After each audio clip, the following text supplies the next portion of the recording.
thì thọt bộ nó đã từ tu sân cháu lúc bay pring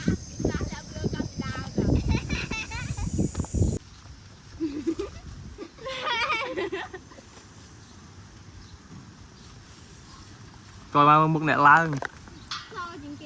so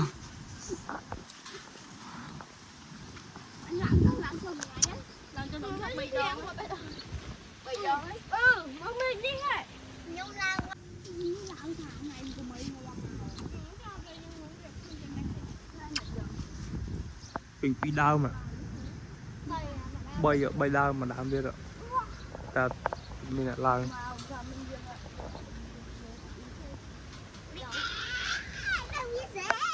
cái này tao khơi chụp bạc cái này mà đừng thật chất đầy rồi thôi mà đà mình lại làm biết cứ ăn với tụi ai té cùi lê chả này nha anh này TikTok đại cái ai mà tới cái dày cái xích pring mười bữa thì pring lắm pring ăn tung mấy lần tung